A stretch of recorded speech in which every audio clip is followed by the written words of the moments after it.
Alright guys, welcome back to the channel. I hope your day is going well. So back again as usual to let you know what's happening with our players, and right now a lot of transfers has been done and we've not even seen everything yet because we have to be waiting for the club side to announce some secret transfers that were not covered in the transfer market, in the media, so to speak.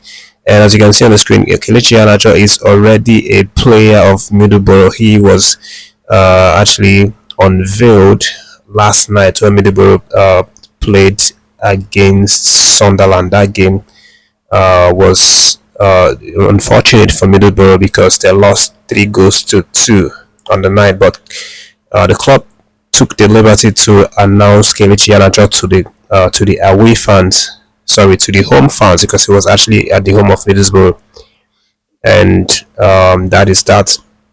So he's going to play his football for the next 4 or 5 months, in the UK. He completed that signature, did his medical early on today, where the coach Michael Carrick welcomed him to the club and took some pictures with him. This is a season loan at the club, which will also probably coincide with the period when his contract is going to expire with Sevilla, because he only signed a 1 year contract with Sevilla to expire in June. But we hope that he gets to revive his career. Definitely, that's what I'm sure he's going to want to do, so that he can close down a better club in June. But moving away, guys, we also have the likes of uh, fast rising Super Eagles talented winger Victor Akaniyene Odo. He is now, he has now agreed a 4.5 year deal to join Southampton Football Club in the EPL from Royal Antwerp, former club side of Chidera Ejike and Al Hassan Yusuf. So this young man is now set to be announced by Southampton. It's going to come up later today if the club hasn't already announced him. As I said, lots of transfers were made in the deadline day, which was yesterday, and some of them will be announced later. So this man is going to move to Southampton right now, and then continue his football in the UK. He's actually signed a very interesting contract, 4.5 year deal, which is really nice to see. And again, he comes into spotlights where he gets the opportunity to shine, and then get seen by coach Eric Schell, and then could potentially join the squad for the national team games. And then there is the likes of Emmanuel Dennis, who had been frozen out at Nottingham Forest, and the club had been looking for another club to buy him off, and several clubs have actually tried, but there hasn't been a breakthrough because for one thing, his salary seems to be the problem. But as at yesterday, Blackburn Rovers agreed a deal with Nottingham Forest to sign him, and it's expected that he was going to make that deal to Blackburn Rovers. But none of this is going to come out later. Blackburn are expected to, if everything checks, things like medical, and then his salary is agreed upon, which of course they are hoping that is going to reduce his expectation, then they are going to announce him soon. And then there was also some news about Wilfred Ndidi, because as of yesterday, the deadline day, he and his agent actually considered the possibility of moving to Atletico Madrid. In fact, he offered himself to Atletico Madrid. That was the report, for them to sign him, because Atletico Madrid were in the market looking to get a midfielder to strengthen their bench, and Wilfred Ndidi offered himself for that one. But I'm not sure if that pulled through, but there were some series of negotiations between Ndidi Camp and Atletico Madrid.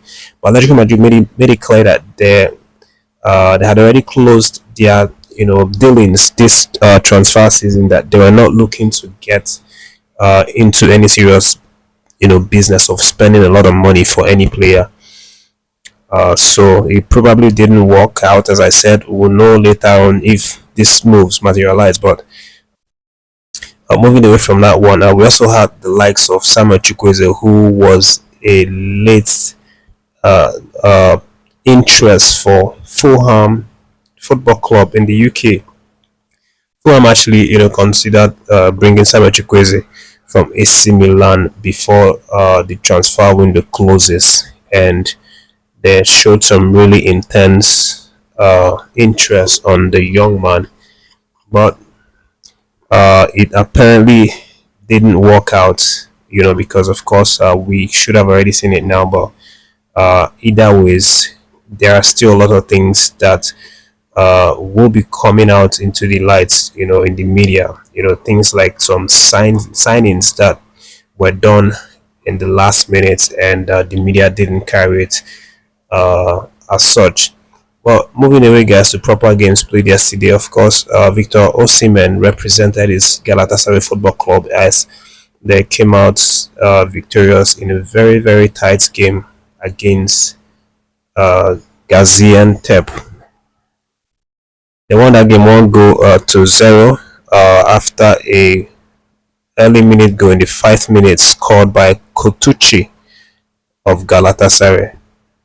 But Victor Osimhen, as usual, held his ground in that game, played really strongly, but didn't get a goal for that one. This is, in fact, one of the very few times he is unable to get goal for Galatasaray. He had 6 shots on at goal, but didn't convert any of them. Played for 90 minutes, and then on the other end, to their strong rivalry, Fenerbahce also won their game. A very tricky game for Jose Mourinho's Fenerbahce. They won it 3 goals to 2. Actually coming from behind, to win Rizzospor. And we had a Nigerian Super Eagles midfielder, the person of Olawoyin, who played in that game, but unfortunately collected a red card in the 45+6 minutes, and that was when the game started to be a bit messy for them. At the end of the day, they collected 2 red cards, and then Jose Mourinho won in a very dirty way. So right now, as it stands, Jose Mourinho is really intense in terms of chasing for that title. Galatasaray, of course, won their match 1 goal to 0, and he won his own. So the point now is now 6 points difference. Galatasaray having 57 points.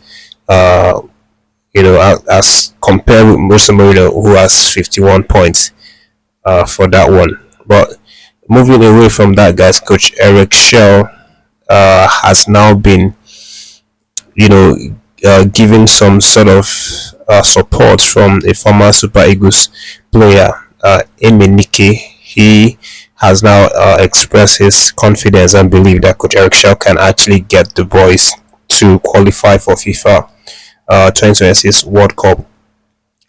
And he says that, judging by what he had found out about Coach Eric Schell with his previous job in Mali, that Coach Schell is the person that has the charisma and has the determination to get results for the Super Eagles, and he believes that the Super Eagles has the players to help him get the qualification.